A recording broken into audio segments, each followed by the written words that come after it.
galera, voltamos aqui para o nosso segundo momento do Adeus Moleza de hoje. E agora você vai saber o seguinte, uma coisa muito importante. Você que colocou lá, né, sou um quegeniano e vou ganhar o livro, você vai ganhar mais do que isso. Você vai ganhar o livro autografado pelos professores, com muito conteúdo para você arrebentar. Vocês já estão vendo aqui, né, Rafael Torres, Lúcia, me sacaneando aqui ainda. Muito bonito isso. Mas eu quero dizer o seguinte a vocês, amigos. Olha, a aula de matemática foi show. Sei que tem uma galera aí que não conhece ainda o QG e foi muito bacana que vocês conhecessem o Sacramento e o Sandrinho. Vou dizer uma coisa a vocês, ó. Se você ainda não está bem preparado em matemática, é fundamental que você vá lá no QG e conheça o Matemática do Zero. A matemática é realmente um diferencial na prova do Enem. O TRI tem toda uma diferença para os alunos que mandam bem em matemática. Então, você não pode dar mole com isso. Tenho certeza que, se você for lá no Matemática do Zero, você vai ganhar a base necessária para arrebentar. E também ir lá no curso completo para conhecer todas as matérias do QG. Olha, os livros já estão aqui, estão esperando o seu dono. E um detalhe importantíssimo, ó. Quando a gente fizer o sorteio no final da aula, a gente vai colocar o nomezinho lá. A pessoa tem que se manifestar no chat, porque se ela não se manifestar, a gente vai sortear outra pessoa, beleza? Então é importantíssimo que você se manifeste, eu vou ficar aqui esperando, tá legal? Galera, ó, kit muito bacana do Enem, você vai arrebentar, não tenho a menor dúvida, e essa aula de agora, não preciso nem falar, né? Tô aqui com duas feras que formam aqui a minha equipe de linguagens, Rafael Torres e Lúcia Débora, para arrebentar com vocês. Valeu? Grande aula para todo mundo aí. Daqui a pouco eu volto pro sorteio. Valeu, tchau, tchau. Oi. Aê! Meus amores, muito bem-vindos. É um prazer encontrar com vocês nesse ano de 2016. Maravilha. Esse aqui ao meu lado é meu queridíssimo Rafael Torres. Redação é com ele. Fala, rapaziada, muito boa noite, tudo certo? Começando mais um ano, continuando a fortalecer nossa preparação aí para uma prova que está se reinventando, ainda mais numa área como a de linguagens, que a cada ano traz novas surpresas e a gente tendo que lidar com uma série de alterações que essa prova vem fazendo e a exigência de sempre a gente se atualizar em prol do que a banca vem pedindo. Redação passou por isso, linguagens, e por isso a gente está aqui para poder preparar você já, desde esse primeiro momento, a entender o que é o Enem. Sem dúvida. Meu nome é Lúcia Débora, para quem não me conhece, e nós vamos ser parceiros numa longa e maravilhosa viagem. Longa, mas ela tem prazo para terminar, né? Sim, tem prazo. É longa, mas é esse ano só, né? Com certeza, porque se existe uma oportunidade agora, por que não, né? A gente não deixe para o ano que vem aquilo que você pode realizar esse ano. Exatamente. Você pode ser aprovado logo, vamos partir para essa aprovação. Não, e você tendo a oportunidade para isso, tendo a técnica para isso, fazer do vestibular logo a tua chance. E, na verdade, né, só para completar, o vestibular, e a gente fala muito de conteúdo acumulado e fala pouco de fazer prova.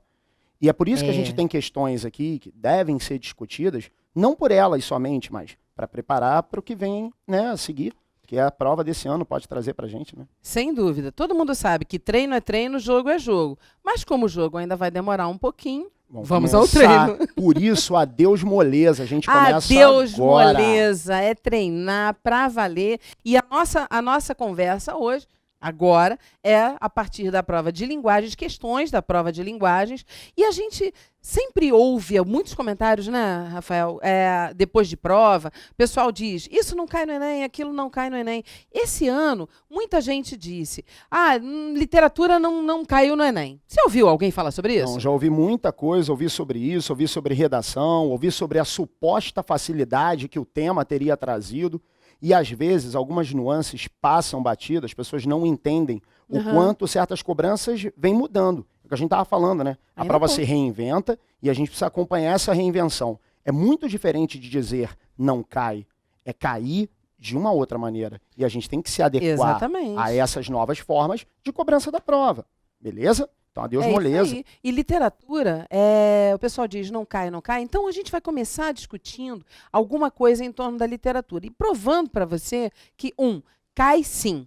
E outra, a gente vai, ao longo da nossa conversinha, você vai descobrir que, mesmo que não caísse uma questão específica de literatura, que não vai ser assim, vai ter, Vai ter, mas se não tivesse, você ainda teria na literatura uma ferramenta importante, mas eu não vou adiantar, não. Porque isso aqui é coisa que o Torres vai entregar. É uma pedra preciosa que ele vai trazer para você. E só complementando o teu gancho, é muito engraçado como a percepção de cair ou não cair depende da nomenclatura com que a questão conta. Isso, é. Às vezes não vem aquela nomenclatura que o aluno está acostumado. Não caiu. Não caiu, mas está lá o conhecimento. E pode se tornar uma ferramenta para que ele construa uma resposta mais segura. É. E isso que às Exatamente. vezes passa batido e a gente não pode deixar passar. Não pode cair nessa. Você que não pode cair nessa, na verdade, né? Então, olha só. Dá uma olhadinha nesse primeiro slide que a gente fez. Ele tem 3 tópicos, tá? A gente chamou de linguagem e cultura na literatura. E levantou 3 tópicos aqui. A literatura e o projeto cultural brasileiro, romantismo e modernismo, que são 2 pilares, e intertextualidade como um importante recurso. Literatura e projeto cultural brasileiro. Vamos lá? A literatura, como uma expressão artística, está sempre profundamente relacionada à história, a todas as heranças culturais, às vivências de um povo, não é isso? A literatura, mesmo quando ela não é engajada, o que é literatura engajada? É aquela literatura que observa a realidade e faz com que, na verdade, haja um envolvimento maior do leitor, um entendimento das circunstâncias que eu rodei. E faz aquela, quase que uma panfletagem também, não no sentido negativo, mas assim, faz uma defesa acirrada de uma posição na sociedade. E uma ferramenta para tornar esse indivíduo muito mais consciente e, por isso, muito mais participativo. Sem dúvida. Só que mesmo quando ela não é engajada, ela tem uma profunda relação com a cultura. Então, estudar literatura acaba levando você a estudar história, a conhecer aspectos geográficos, ou seja, todos os conhecimentos mais ligados à área de humanas são importantes na literatura. E é óbvio, a língua também, claro. Você pega, por exemplo, num momento mais recente, os blogs. Se você parar para pensar no blog como uma estratégia de literatura, e não deixa de ser, você vai entender a internet e a linguagem digital funcionando como uma influência decisiva para a construção dos textos. Então é muito mais do que uma literatura que é feita por mecanismos de internet.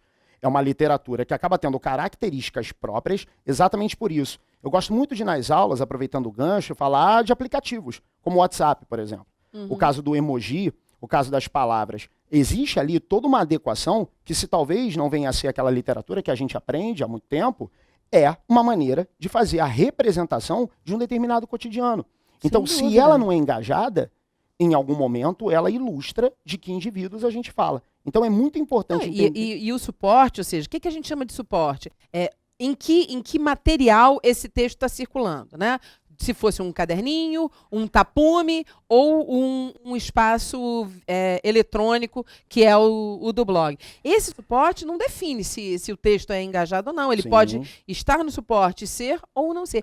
E aí, Torres, é legal até porque houve um momento da nossa literatura, da nossa produção literária, aí nos idos dos anos 60 e logo um pouquinho depois também, em que os artistas buscavam espaços alternativos, né? Porque as grandes editoras não ofereciam um espaço de publicação para todo mundo. Então você vai ter uma poesia marginal que vai se valer de textos mimeografados na época, reproduzidos em casa, né? Poesia feita no tapume, na rua, nas pilastras. Tem até não exatamente na mesma linha, mas a gente pode lembrar do Profeta Gentileza e toda aquela produção, né, nas pilastras, nos pilares dos viadutos e tal. Então, será que hoje o blog também não é um espaço assim? Pode ser. Quando a gente fala de cultura, desse cenário, da literatura e desse cenário cultural, a gente está fazendo circular e correlacionando vários conhecimentos. Ok? Então, pensar em literatura é pensar na história, na identidade de um povo, na identidade de uma cultura. Só aproveitando o gancho, está falando do WhatsApp, me lembra da prova de 2009, em que apareceu um print do MSN. E na época, as pessoas olhando para aquilo, e de certa forma até surpresas, pelo fato de uma avaliação em instância nacional ter se permitido cobrar um tipo de texto que até então era dado como impossível de aparecer numa avaliação. Então, daqui a pouco, o teu aplicativo de celular, se envolve texto, pode perfeitamente aparecer numa prova como a de linguagens. Então, quando a Lúcia fala sobre a literatura como reflexo de cultura, é imprescindível que você ultrapasse a noção dos estilos de época, que cai em prova, como a gente vai analisar Sim, aqui, direto sim. ou indiretamente, e pense na literatura como um todo, como reflexo cultural, como manifestação individual. Isso pode trazer para a sua questão uma interpretação muito mais técnica. Parar com aquela história do pensou em dizer e começar a contar com o que disse. A interpretação dos sinais. Boa! E não ficar decorando só características para você colocar lá. Aperta o botão do romantismo, plá, plá, plá. O modernismo, plá, plá. Não. Você tem que entender qual é a proposta, o conceito de cada momento e de cada movimento. Até porque, como o Torres falou muito bem, nem sempre cai aquela coisa estanque. O que é cobrado é a relação. Nesse sentido, romantismo e modernismo são dois pilares.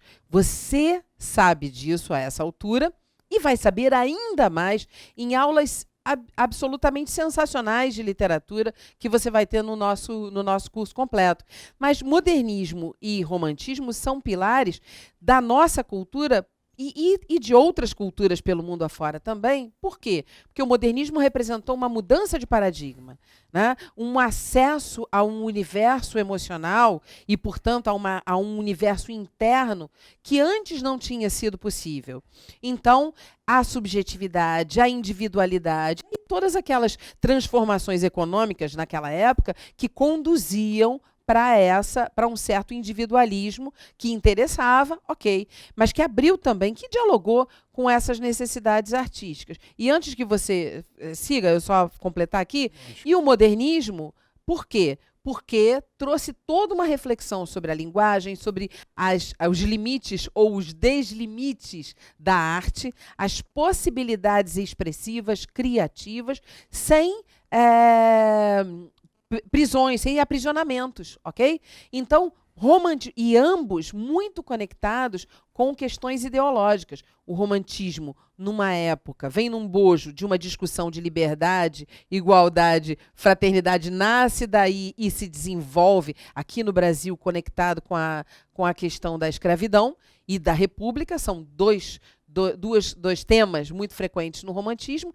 E o modernismo, discutindo nacionalismo, a visão crítica do país e tudo mais. Vai daí, Torres. E engraçado, né? De repente, a pessoa tem toda essa informação, se preparando para uma prova como a de linguagens, e esquece que redação pode perfeitamente fazer uso disso como instrumento. Porque para pensar, para cá, se você analisar a redação, que é a do Enem, como um texto em que, fundamentalmente, você conta com fatores como a transdisciplinaridade, de repente você está buscando conteúdos de disciplinas quando poderia contar com algo que é de domínio do próprio avaliador, como estilo de época.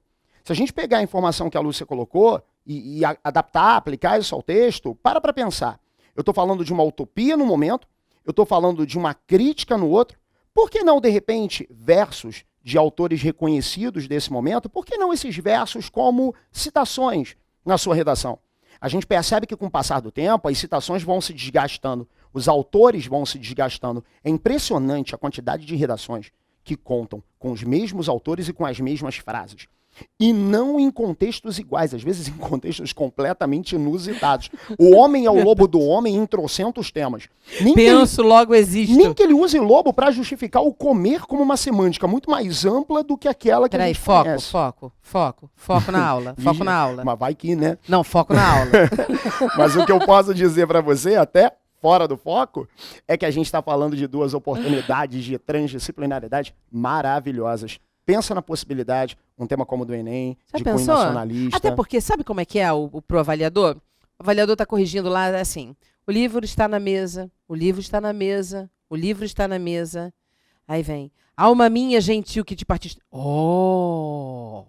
Tudo que sair da mesmice já chamou atenção, já impregnou de maneira positiva. E aí pode parecer que, não, mas eu vou ser original. A originalidade é uma coisa tão difícil, e cair na mesmice é tão fácil. Qual é a ferramenta que a gente pode ter para que isso não aconteça? Conhecimento, riqueza vocabular, né? E essa abertura para fazer essa costura que o Rafael está dizendo. Vou usar meus conhecimentos. Aliás, isso é uma das competências que interessa ao Enem avaliar, não é isso? Exatamente. A construção de um texto que consiga comprovar para o avaliador o quanto você pôde fazer uso de conteúdos escolares como forma de fortalecer o seu posicionamento. fala-se muito em opinião, mas às vezes eu acho que se fala muito pouco em sustentação, que é a grande brincadeira da dissertação argumentativa. Opiniões, a gente muda. Sustentação é que é uma coisa bem mais complicada. Então, vamos voltar para a intertextualidade, que é o nosso último ponto desse primeiro slide. E a intertextualidade diz respeito a quê? Diz respeito a um texto fazer referência a outro texto. Vamos tentar deixar isso claro, porque dizendo assim, né, fica bem Complicado. Você pode... Um texto que retoma outro. Às vezes a gente não encontra isso na música. Uma música, você está ouvindo uma música, e aí você ouve, no meio da letra, um trechinho que você diz assim, mas espera aí, isso não é da música do fulano?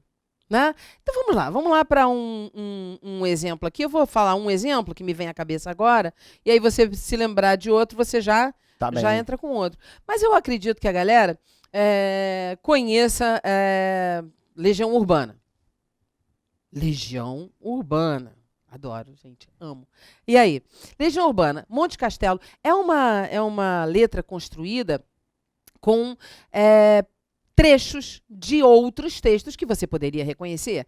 Alguns trechos retirados de poema de Luís de Vaz de Camões, o velho Camões, aquele poeta que, né, tem aquela cumplicidade com você, e também textos da Bíblia. Né? Então, se você não... mas Lúcia, eu não conheço esses textos. Que pena. Mas se acontecer isso, o que vai acontecer? Você vai deixar de entender o texto? Não, você vai entender o texto, mas a sua leitura vai ficar rasa.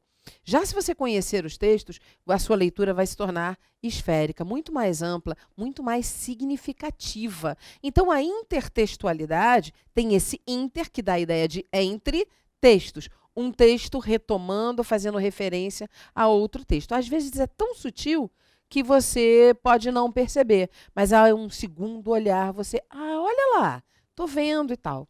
Isso vai aparecer no texto que a gente vai ver já já. Uma outra intertextualidade com que a prova eventualmente conta é a paródia. Você você acaba, na verdade, retomando trechos de algumas obras e modificando outros em prol, normalmente, da sátira, do jogo, do aspecto lúdico. Isso. Você tem um exemplo muito bacana da hoje, crítica também, né? com que pode contar, e a crítica acaba sendo, inclusive, muito usada pela prova. Se você for para a mídia televisiva, por exemplo, é o caso do Adnet.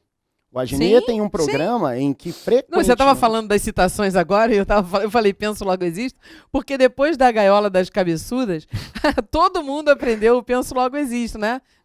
Descartes que disse...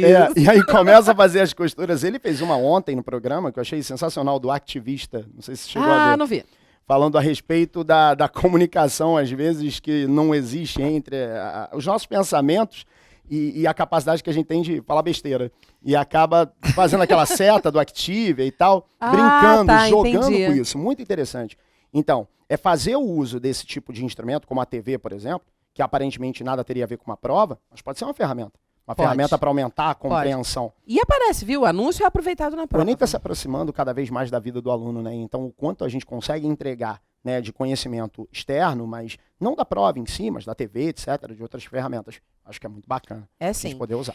E aí, quando eu falo em aquarela, lembra o quê? Conecta imediatamente. Se eu digo assim para você, aquarela, você pensa em cores, você pensa em pintura, e aí você, né, começa a montar. Você pensa em tudo isso, cores, pintura, tal. Então, aquarela é o título do texto que a gente vai ler agora, que foi motivador para uma das questões do último Enem.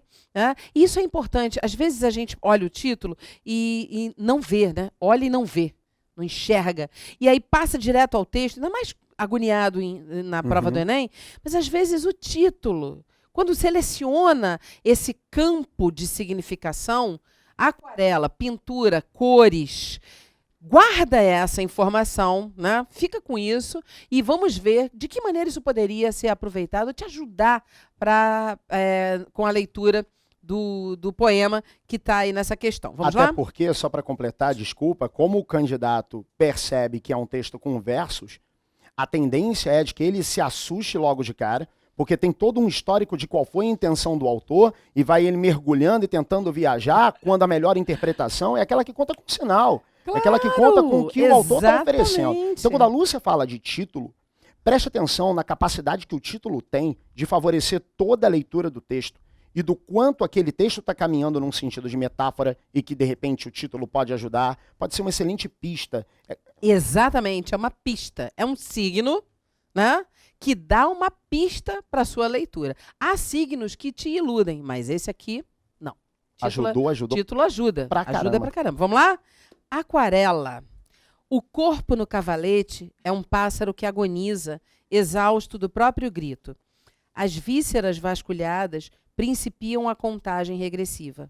No assoalho, o sangue se decompõe em matizes que a brisa beija e balança.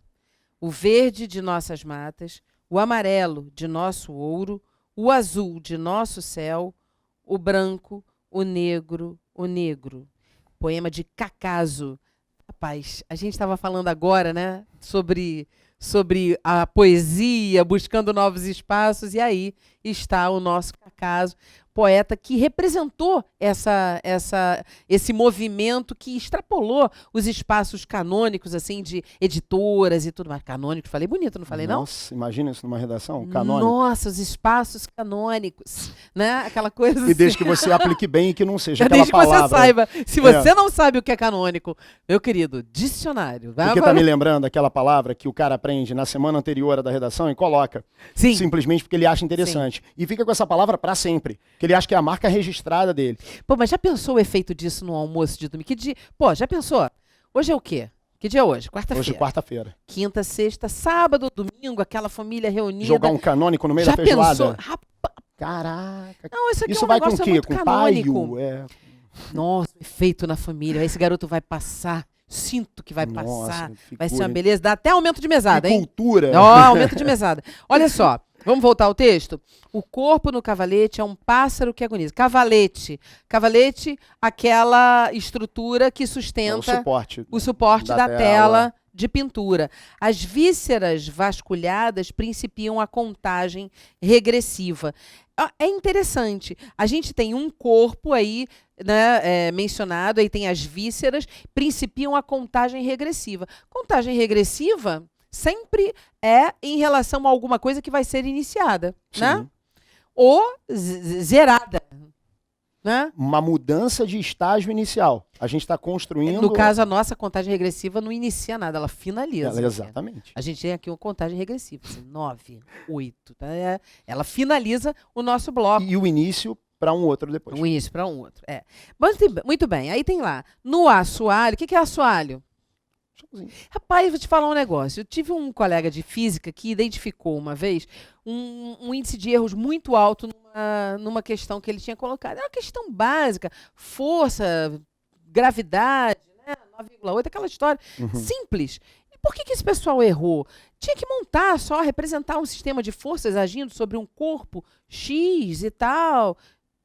E aí ele descobriu que os alunos não conseguiram decodificar a palavra assoalho. Portanto, eles não tinham a menor ideia, porque o problema dizia o objeto está a tal distância do assoalho. Como eles não sabiam que era assoalho, não sabiam nem em que lugar ficava, no teto, do lado, embaixo. Então, sério, como um significado pode atrapalhar uma questão até de uma outra disciplina. Assoalho, portanto, o piso, né? Então, no assoalho, é como se aquela pintura se derramasse para o piso, ou dentro da própria ilustração, ou dialogando com o espaço do pintor.